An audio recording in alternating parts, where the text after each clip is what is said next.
Bun găsit la emisiunea Știință și Cunoaștere.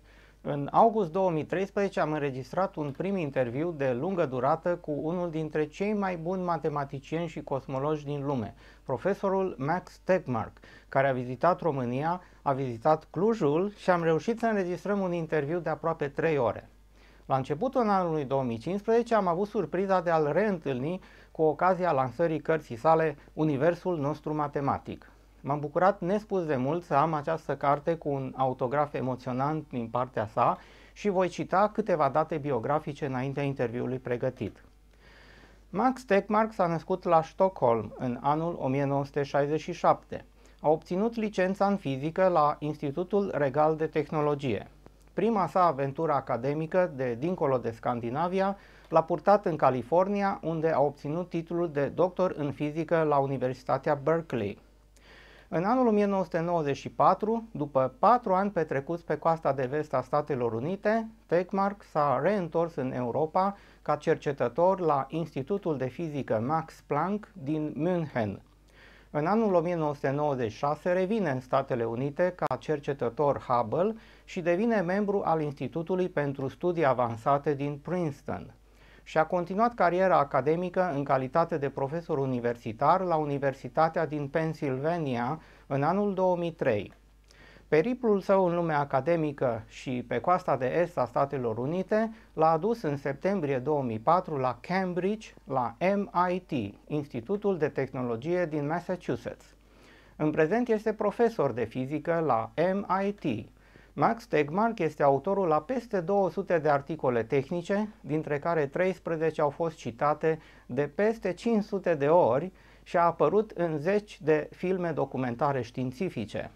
Pentru cercetările sale a obținut numeroase premii, printre care Packard Fellowship 2001-2006, Cottrell Scholar Award 2002-2007 și NSF Career 2002-2007. Max Tegmark a fost ales membru al Societății Americane de Fizică. Cercetarea lui în cadrul Sloan Digital Sky Survey a fost desemnată Descoperirea Anului 2003 de către revista Science. În cartea sa intitulată Universul Nostru Matematic, autorul ne conduce într-o uimitoare călătorie în trecut, prezent și viitor, prin intermediul fizicii, astronomiei și matematicii. Fundamentul acestei cărți îl reprezintă mai ales ipoteza sa că realitatea noastră fizică este o structură matematică și teoria cu privire la multiversul ultim. Printr-o îmbinare impresionantă a cunoștințelor științifice larg răspândite cu cele revoluționare, autorul nu doar că ne ajută să înțelegem teoriile sale adesea năucitoare, dar ne împărtășește și câteva dintre triumfurile și dezamăgirile, adesea surprinzătoare, care i-au modelat viața ca om de știință.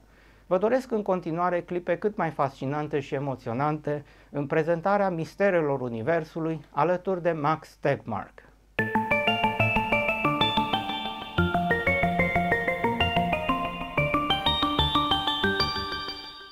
Dear Professor Max Tegmark, welcome to our Science and Knowledge program for the second time here on TVR Cluj, Romania. Mulțumesc foarte mult, mă bucur. Și eu mă bucur să vă am din nou ca invitat. I'm not sure how much time we have for recording a new and wonderful discussion, so I propose to make it as one full interview and then I'll split it later into part 1 and part 2. Would you agree this way? Foarte bine. Excellent. In the first part, I would like to discuss more about the inflation theory. What are the ideas put forth by the theory of inflation? The theory of inflation is the most popular scientific theory we have for what happened long ago, what created this big universe that we live in. And the theory basically says that everything that we see around us in our universe today was once very small, in a space much smaller than an atom, that weighed less than a single apple. And this small amount of substance kept doubling and doubling and doubling and doubling over and over again. Very much like I myself, when I was a baby, I doubled and doubled and doubled. I was 1 cell, and then 2 cells, 4, 8, 16. Inflation says that our universe grew much like a human baby, going from very small to enormous in very short time. Now, if I had kept doubling every day inside of my mother's tummy for 9 months, that would have been terrible for my mother, because after 9 months I would have weighed more than our universe, and it would have been very painful. In fact, when I was about this big, I stopped doubling and I started growing slower. And inflation says that our universe did exactly the same thing. When our universe was about this big, this crazy doubling slowed down, and our universe started expanding more slowly, which allowed all this material in our universe to cluster and form galaxies and stars and planets, and ultimately the life that we have around us in our universe today. I heard that the doubling stopped somewhere at the level of the solar system as a diameter, from where it didn't double anymore, so only expanding. But it's not sure if this theory is accurate. In the simplest theory of inflation, yeah, it stopped doubling already when it was about the size of an apple. But then, if you take something very small and you keep doubling it, it not only gets very big, but it also starts flying apart very fast, like an explosion, because the speed also keeps doubling and doubling and doubling. So after inflation stopped, an enormous amount of matter was flying apart very fast, which made it continue to fly apart for the next 13.8 billion years, making this enormous universe that we see around us today. And we can still see this expansion with our telescopes today, because when we look out into space, we see that almost all of the galaxies are moving away from us. And the farther away they are, the faster they're flying apart, which is what we mean by saying that our universe is expanding. And in fact, the theory of inflation predicts not only that our universe is expanding, but it also predicts a lot of other things that we can look for with our telescopes. And many of these predictions have turned out to be true. That's why scientists now are taking this inflation theory really quite seriously. It's the best explanation we have for what created our Big Bang. Yes. So is inflation largely taken seriously by the scientific community today? Yes, inflation is definitely taken seriously. It's the theory that's taken the most seriously, the most popular theory among scientists. But that does not mean that it's true. We have a lot of evidence that supports it, but what we need to do to really test this theory is to measure things more carefully and see if the predictions that inflation has made are actually correct. It's also important that we keep looking for other theories. The reason that inflation is the most popular theory is because all the other theories are much less popular and have predicted things that didn't work. What are some criticisms that scientists have regarding inflation? The first criticism that people have had for many years against inflation is that it sounds kind of crazy. Why would something keep doubling like this? It turns out that Einstein's theory of gravity predicts that matter will keep doubling like this if there is a kind of matter which has this strange property that it does not dilute. So if you have, for example, 1 kilogram of matter and you put it in a bigger volume, you make it expand, normal matter will still weigh 1 kilogram. So the density will be smaller. But if there is a kind of matter that does not dilute, so you put this into twice the volume, density stays the same, now it's 2 kilograms. That sounds kind of crazy, but if there is such a substance, you can prove from Einstein's equations that it will cause inflation. it will then double and double and double and double again. So an obvious criticism that people had is, well, of course, nothing like that can exist. It's stupid, the theory. Except now, we discovered that there is such a substance called dark energy. Astronomers discovered this during the past 15 years, and it recently got the Nobel Prize in physics. And dark energy exists. It has exactly this property that it does not dilute. When you expand it, the density stays the same. So now that people take seriously the idea that there is one such substance, dark energy, then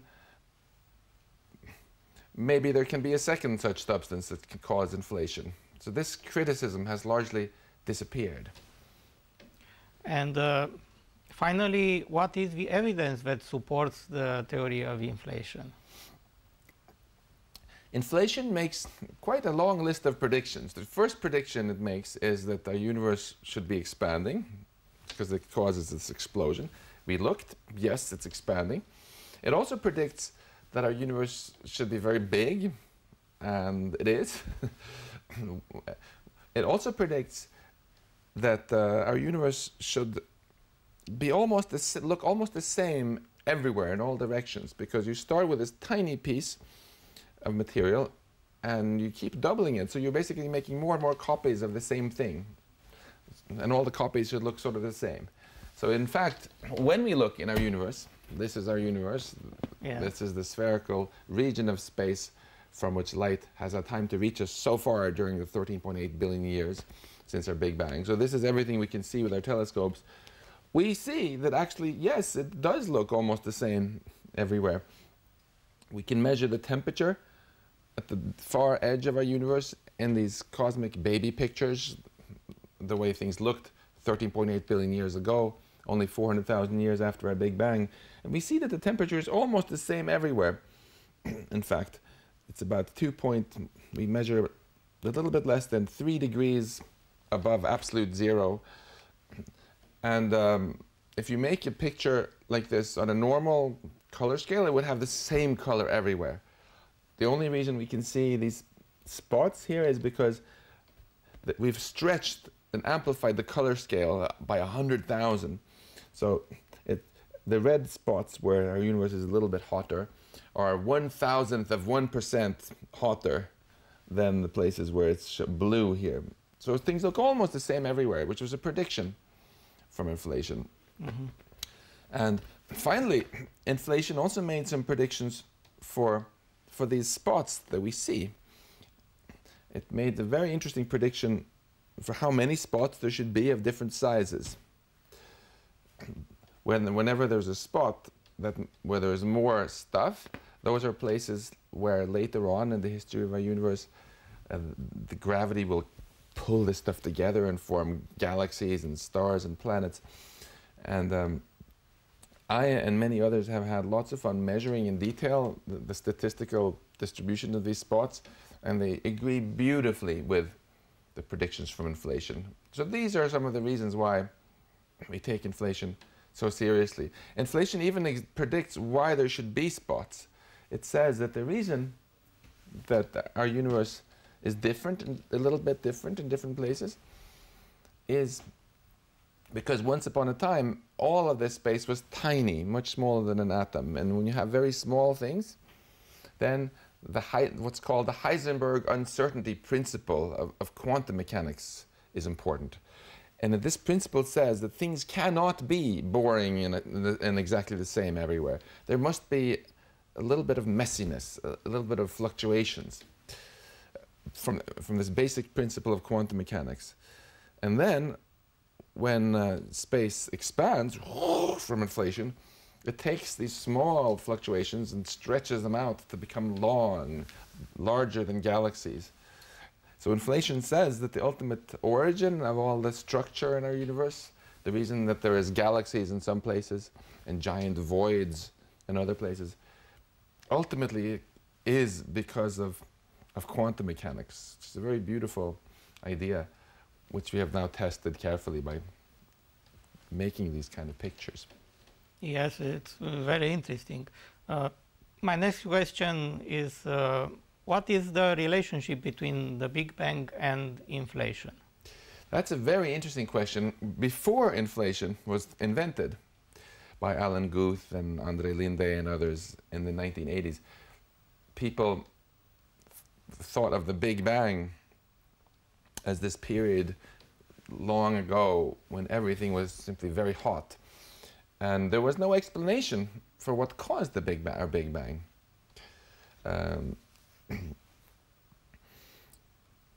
And then inflation was invented, and some people started to say, well, maybe first there was the Big Bang, and then inflation happened.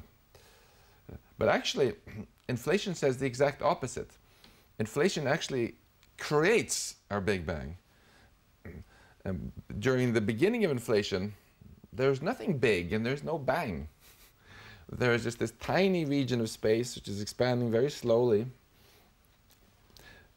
But because it keeps doubling and doubling and doubling and doubling, and flying, also doubling the speed with which it flies apart, inflation creates our Big Bang. So first there was inflation, and then inflation created our Big Bang. I like to think of the beginning of inflation as not the hot Big Bang, but the cold little swoosh. It's the small thing happening that then created the Big Bang. And after the Big Bang, wasn't it logical that the very first particle ever created should be photons? When inflation ended, our universe was very big, very heavy, and very hot.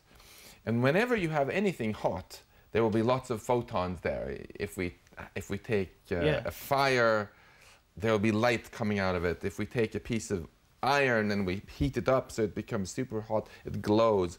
So we predict that there would have been lots of photons back then. But also other particles.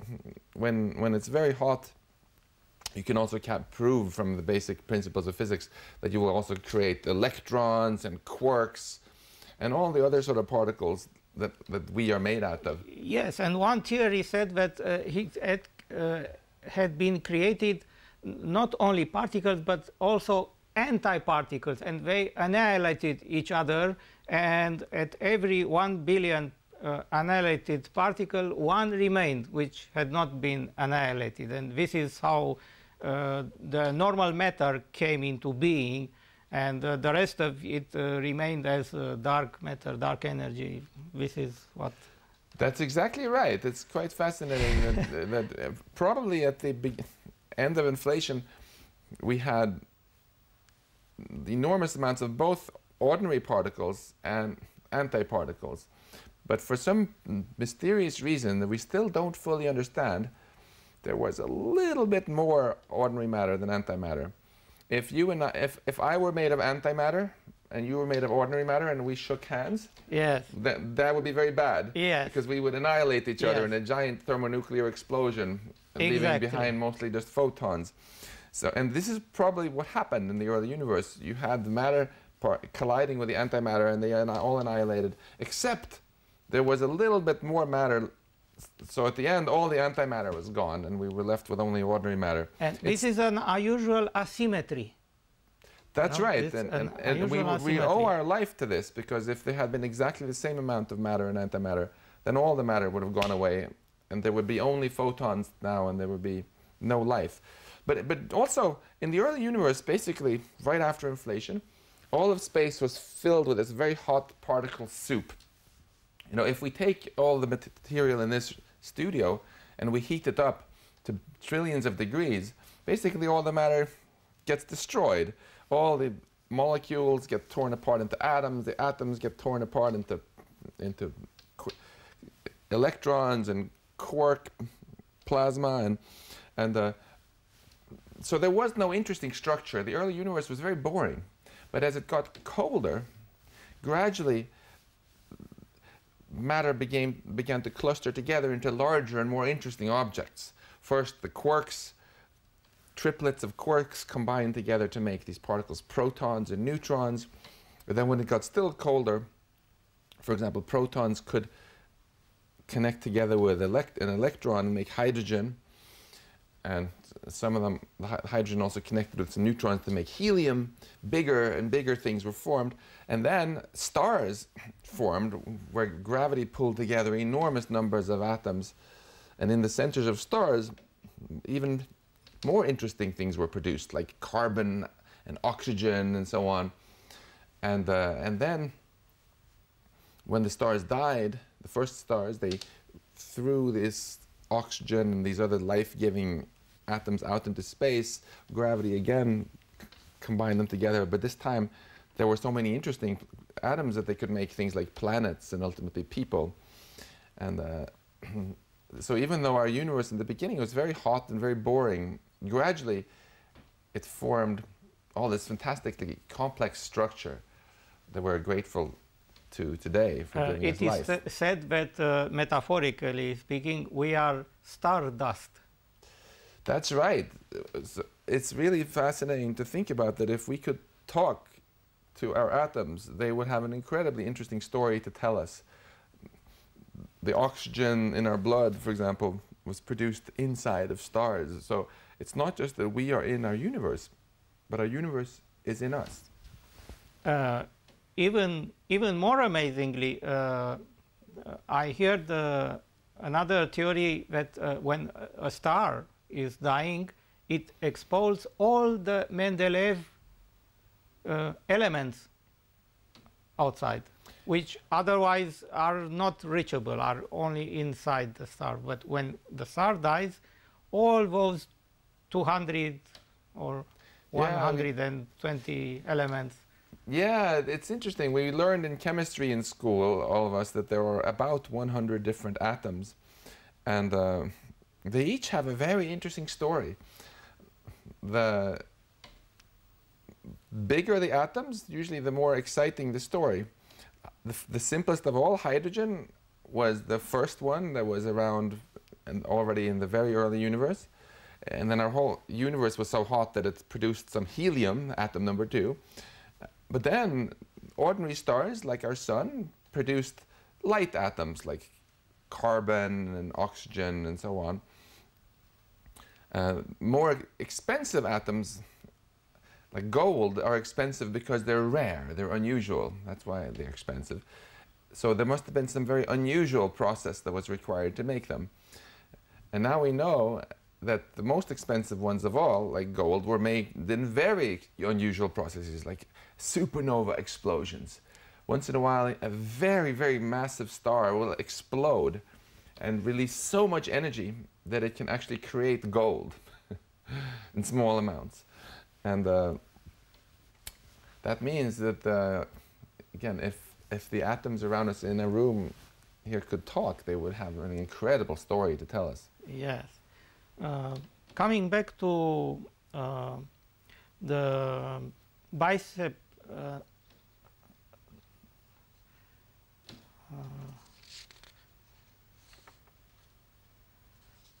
there is also regarding the fact that in the proximity of a very short amount of time, the universe had first had a kind of collapse called the Big Bounce, something like a great implosion. So could this be real? So this is an alternative theory, a competitor of inflation. The theory that maybe there was no inflation. Maybe instead what happened was there was a universe that collapsed and then bounced and started expanding again. This is sometimes called the ekpyrotic theory. And there are some scientists who take this seriously and do a lot of calculations. But can you repeat? The ekpyrotic universe model, it's called. Oh. It is not as popular as inflation because many scientists think that the bounce doesn't actually work. That when the universe comes together, it won't actually bounce, but it will just collapse, maybe into some kind of black hole or something else. But it's important that and very valuable that people always look for alternative explanations, because in science we can never prove that anything is true. We can only prove that things are false. So the only way a theory in science starts to become taken very seriously is when lots of smart people try to make other theories and all the other theories fail. Yes. And this is the last one standing. But in order for this one to be more closer to the truth, I believe that we should observe a black hole exploding. It had been exploded. And that we certainly have not observed yet. What would help also to build the confidence in this other theory of the bounce is if we can develop a theory of quantum gravity, so we can actually calculate what really happens when the universe collapses, if it will bounce or not. And right now we don't have such a theory, and that's one of the reasons that people are still skeptical about this. But again, I think competition is important in science. We should not have just one theory and it's good to have many theories that compete. And it's going to be interesting, very interesting to see new measurements that happen also, which theory these new measurements actually favor. Yes. Another theory, less optimistic, which it could happen very far in the future, is related with the so-called end of the universe. They say it will be either a deep freeze or a big rip. What do you think? So there are actually at least 5 different possibilities for what's going to happen in the distant future. And it could end with the big chill, where our universe just keeps expanding forever and gets colder and colder. Another possibility is the big crunch, where eventually it stops expanding and everything comes crashing back together, sort of in a big bang backwards, making enormous black hole. A third possibility is what you mentioned, the big rip, where the expansion goes faster and faster and tears apart everything. A fourth possibility is what I like to call the big snap, where space itself cannot be stretched beyond a certain point, and the very fabric of space somehow breaks down. If you take a rubber band, for example, you stretch it too much, eventually it snaps. A fifth possibility is called death bubbles, that maybe space itself is somehow unstable and can eventually break down into some other kind of space that we can't live in. So as you can tell, we basically have no clue what's going to happen in the distant future. First of all, people listening to this shouldn't get too nervous, because none of these things are likely to happen for at least 1 billion years. So there's no panic. But second, to really understand better what's going to happen in the future, what we need to do is we need to understand what dark energy is, this substance which makes up about 70% of everything. Because it turns out that which of these 5 scenarios is going to happen depends on what dark energy is.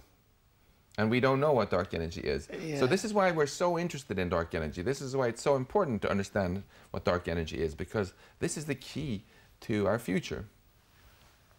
In 1916, Einstein imaginated a static cosmological model introducing a new cosmological constant called lambda, which is opposed to gravity. Later on, Einstein rejected his own model, but today might have sense. This cosmological constant might connect the dark energy. Yeah, that's one of the possibilities for what dark energy might be. If dark energy is simply this constant that Einstein invented and put into his equations, if that's the case, then we are going to end up in this big chill scenario, where our universe will simply expand forever and get colder and colder and colder. But we can test whether this is true or not, because if it's constant, then it should not change. And we can actually measure how much dark energy there is now and how much dark energy there was in the past, and see, is it the same? Is it constant or is it not? And many teams around the world right now are trying to answer this very question experimentally to see whether dark energy is constant, whether we're going to end up with a big chill, or with a very different cosmic future. Yes, and about that, many experiments are performed in order to discover the dark matter, for example. I remember that we discussed very shortly in our first interview about this, and you mentioned that it is something about a matter which is not dilute while it expands in space. But what are the experiments that have been performed in order to really know for sure this? So the matter that doesn't seem to dilute when it expands is the dark energy that we were talking about.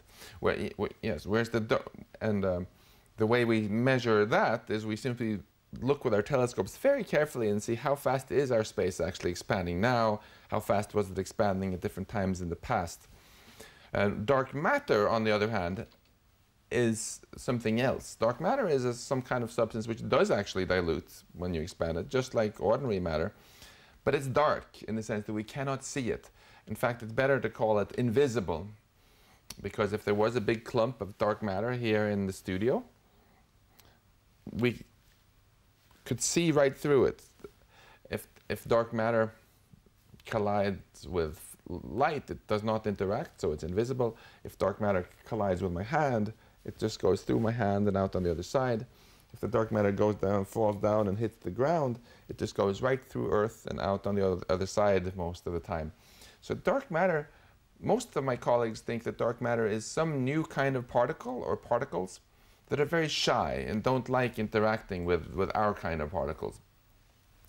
But there's also a good reason to believe that even though they're shy, they sometimes interact a little bit.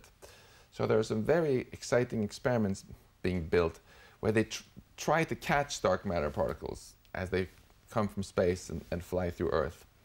And we might very well, within the next few years, succeed with this and catch some dark matter particles and for the first time know what this mysterious substance is. This is really amazing. Yeah. Recently, the most accurate data obtained from the satellite Planck shows that the distribution of mass in the universe is now 68.3% dark energy, 26.5% dark matter, and 4.9 ordinary matter. Can you explain for our viewers what is CMB, cosmic microwave background, and where it came from? Yeah. So cosmic microwave background radiation is this radiation, this light basically that we see coming from the edge of our visible universe. So again, this is the region of space from which light has reached us so far. Earth is in the middle. When we look out with our telescopes, we see galaxies, more galaxies and more galaxies. And then beyond them, we see no galaxies at all, because we are looking so far away that it's taken so long for the light to reach us that we're seeing so far into the past that the galaxies weren't born yet. And then beyond all this darkness, we see light coming from the hot hydrogen plasma of the very early universe. So everything really long ago was so hot that all the gas was glowing. Much like when you look at the sun, it's glowing because it's all this hot gas. And so these are pictures. It's just like we imagine that we cut this sphere in two, and yes, we look inside, and inside in the very center is the observable universe, what we see, galaxies and stars, yes, and that is a lot of volume which is empty space, dark, and then is at the very surface we see these spots of light. Exactly, and the reason that it looks like this is because the farther away we look, the farther into the past of the universe we're seeing. So when we look this far away, we're seeing the way our universe was 13.8 billion years ago, when everything was so hot that it was glowing like the sun. Now, when the light goes from over here on the edge to us, when this light flies through space, space itself is expanding. So the light waves also get stretched out and become longer wavelength. That means that they become not short waves that we can see with our eyes, but long waves, microwaves, like in the microwave oven. They're about this long. That's why we call it the microwave background, because when they reach Earth, these waves, they're actually microwaves. They're invisible to our eyes. But we can build microwave telescopes that can take these pictures of them. And it's these baby pictures of our universe that have told us what our universe looked like 13.8 billion years ago, 400,000 years after a Big Bang, that have taught us so much about what you mentioned, what our universe is made out of. How many % of it is ordinary matter, dark energy, and so on. And this is also what's taught us so much about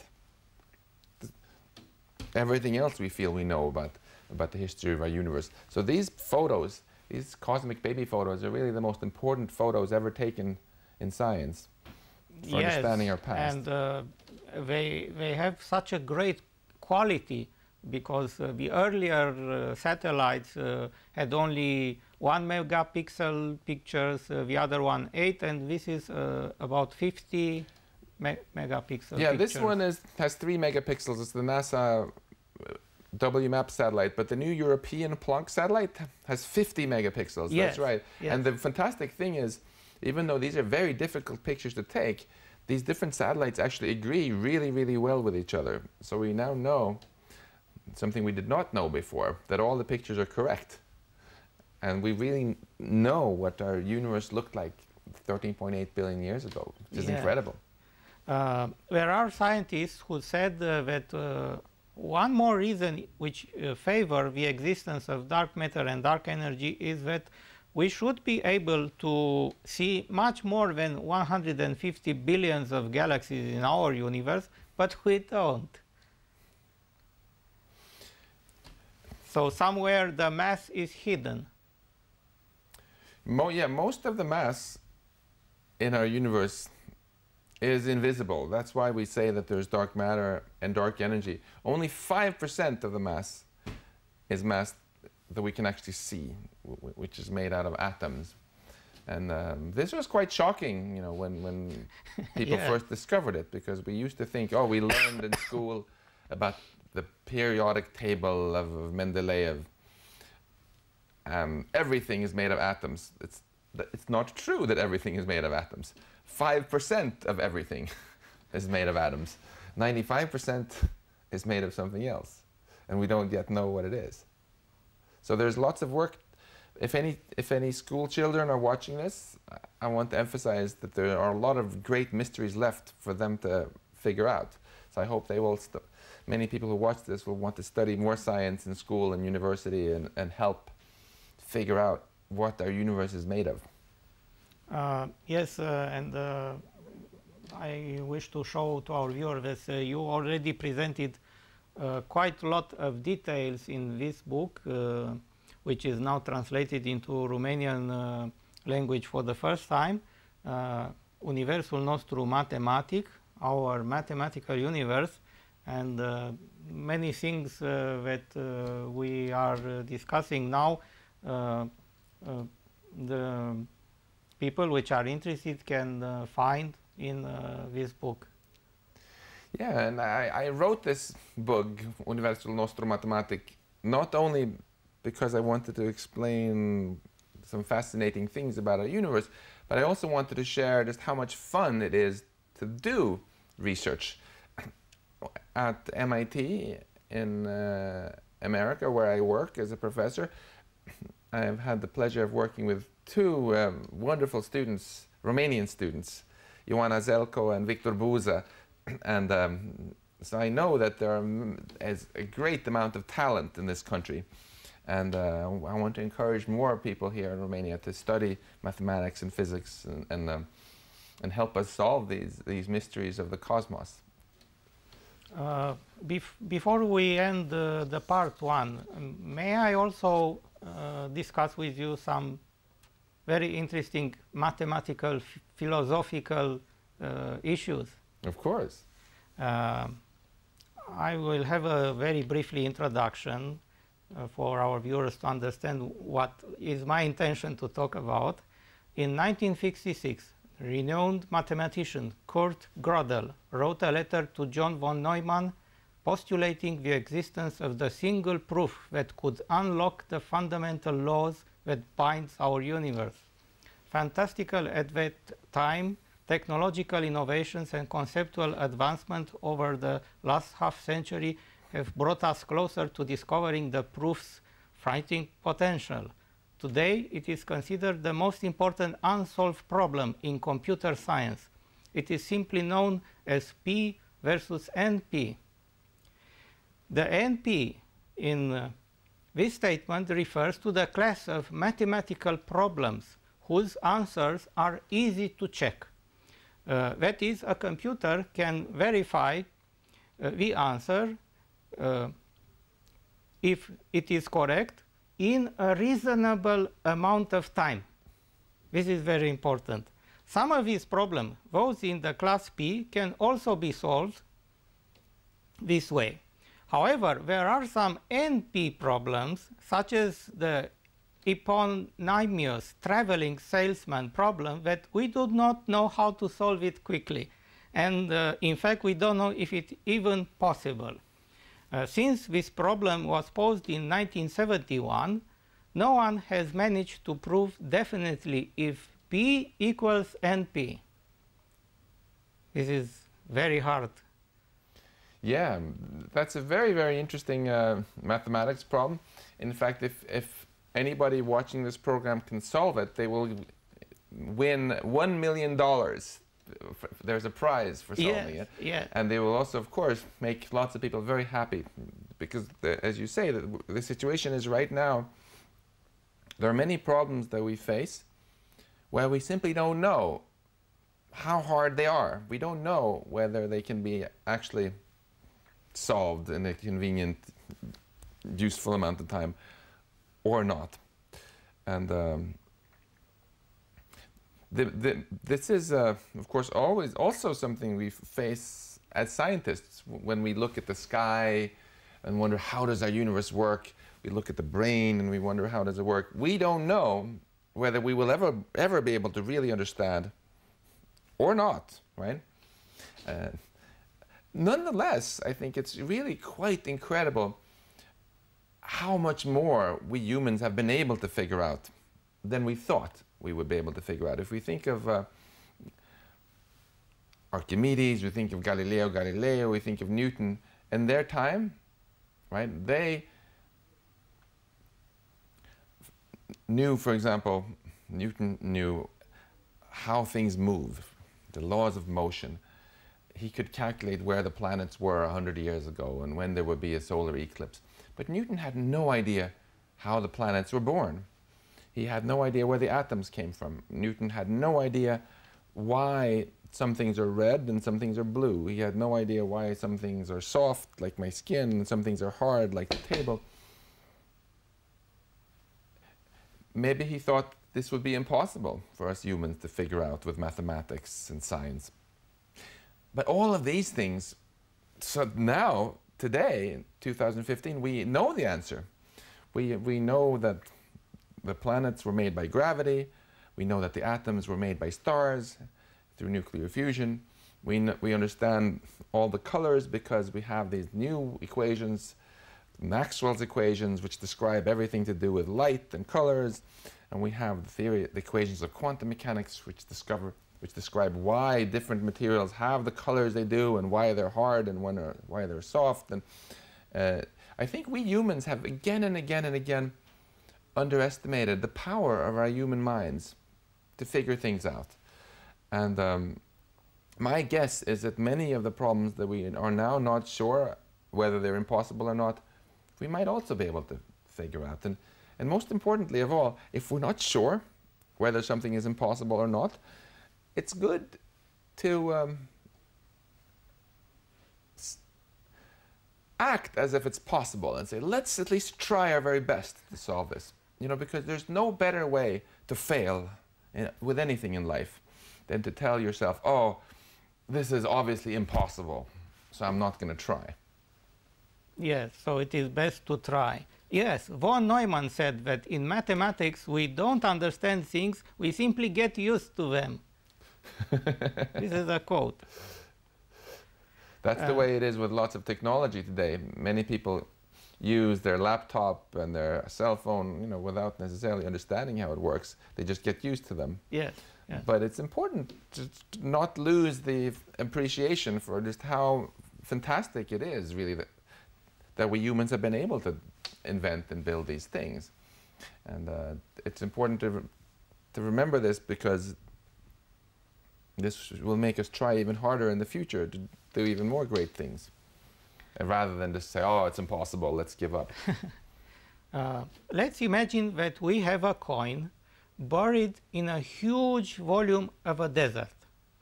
Every grain of that desert is a possible solution to an NP set of equations, but only one of them will tell me exactly where the coin is.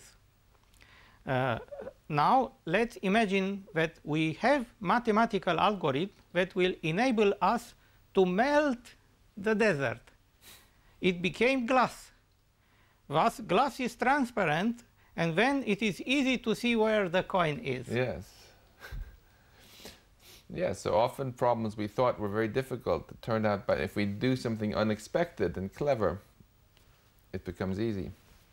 So this is what we are expecting in the near future, to have this amazing problem solved in mathematics.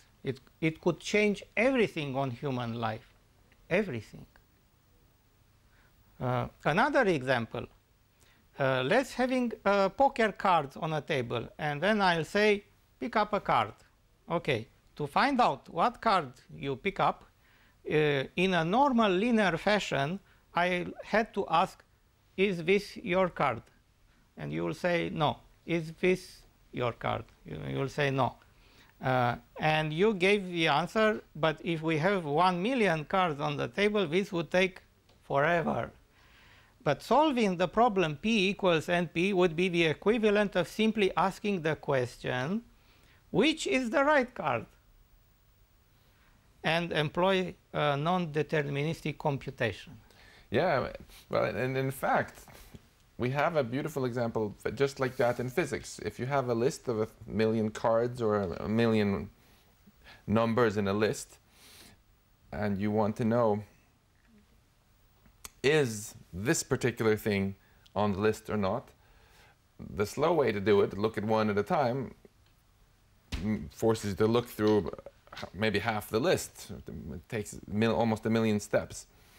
But it turns out that if you build a quantum computer, which instead uses the principles of quantum physics, you only have to take the square root of 1 million steps. And there are other problems like this which people thought would take a super long time. Like, for example, cracking the code when you shop on the internet by taking a number and figuring out which 2 prime numbers you have to multiply together to get this, where with a quantum computer, you can do it even faster than that. In fact, because of this, there's an enormous amount of money now being spent on trying to build quantum computers. So this is just another example of how I think we should never say never. What is the proof of non-existence of the one-way functions? A function which is one-way is one-way if can be computed by a polynomial time algorithm. So this is at the heart of this question, P equals NP. Yeah. If you can actually prove that something is impossible to do faster than a certain limit. And so if I knew the answer to your question, I would get the $1 million prize right now. It's also interesting, as I said, that to remember that some of the proofs that people were trying to make assumed that the universe was governed by classical physics. But we know that's not true. We know that the universe is actually governed by quantum physics. And by building machines, quantum computers, which take advantage of these new, more liberal laws, some problems actually become easier because you have more tricks at your disposal. So we don't know what the answers to these questions are, but we know for sure that, that the questions are very exciting. So we really need to build that quantum computers first. And this is happening. There are lots of laboratories around the world that are spending millions and millions of euros trying to build these machines. Of course, there's no guarantee ever in advance that they're going to work. But so far, things are looking very promising. Still, this is very amazing. Coming back to inflation again, because we have only 3 minutes, in what way is inflation connected to parallel universes? This is why inflation is so controversial. Everybody almost in astrophysics and in the science community loves the fact that inflation solves all these mysteries. Why was there a Big Bang? Why is our universe so big? Why does it look almost the same in all directions? Why are there all these spots in these baby pictures we can take? Why do they have the properties that they do, etc.? Inflation answers all of these things correctly and people are happy. But inflation also predicts another thing, which makes some people very angry. Inflation also predicts that space doesn't just get very big, but that space actually is much bigger than this part of space that we can see, the part of space that we call our universe. Inflation typically predicts space is much bigger, maybe even infinite. So if there's an infinite space, and this finite region of space that we can see is what we call our universe, that means that there are also other universes, maybe even infinitely many.